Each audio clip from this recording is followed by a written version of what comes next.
siya ang maglalagay sa iyo ng mga paraphernalia.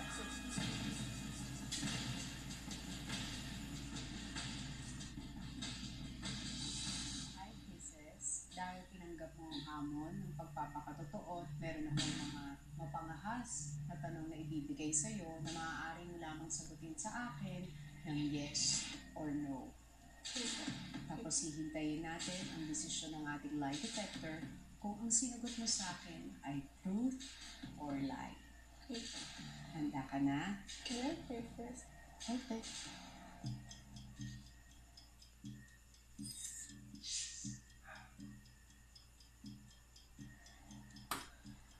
Handa na po. Handa ka na, Kisses? Yes po, handa na po. Ito ang unang mong katanungan, Kisses. Sa tingin mo ba pangit ka kapag wala kang makeup? Opo.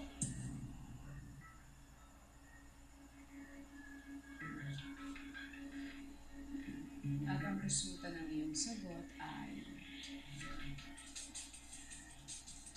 true. Bakit, Kisses? Kaya pa ako nag-makeup kasi nasabihan po ako dati na sobrang liit daw ng mata ko, sobrang putla. Kaya nag-makeup ako lagi kasi medyo na-insecure ako dahil doon.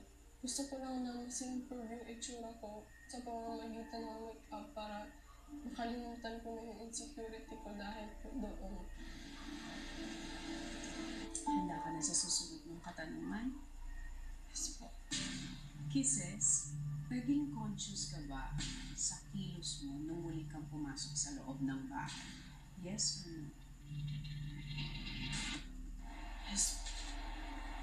Yes. At ang resulta ng lie detector test ay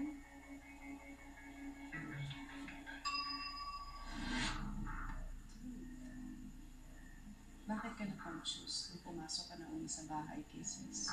Naging conscious po talaga ako nung pumasok ako sa loob ng bahay kasi nung lumabas ako, marami akong narinig ng mga bagay. Yung iba sa mga ito, masasakit na mga salita.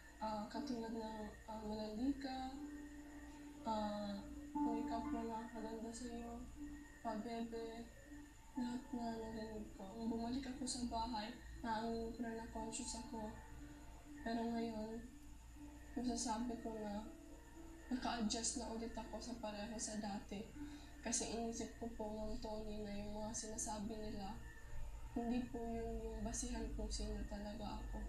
Of course, sweet talaga akong tao, pero nung narinig ko yung malandi, parang may ilang na ako lumapit sa mga lalaki.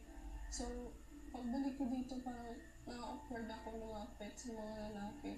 Malandi ba si Kisses? Hindi ko naman Tony. Sa tingin mo, Kisses, kung hindi text votes ang basihan ng pagpili ng big winner, sa tingin mo mananalo ka?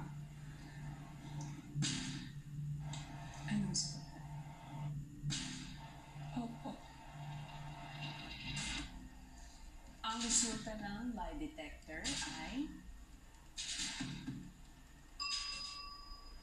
Tony, marami pa ako naging doubt sa sarili ko. Pero sa ngayon po, sa tingin ko, marami akong nabago at na-develop sa sarili ko na hindi ko nagawa dati.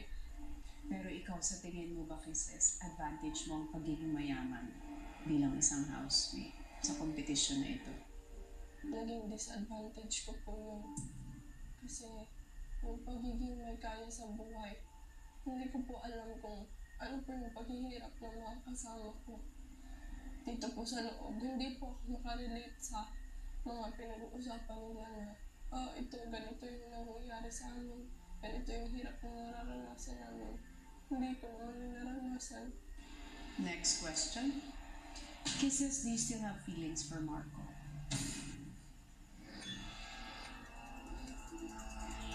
These girls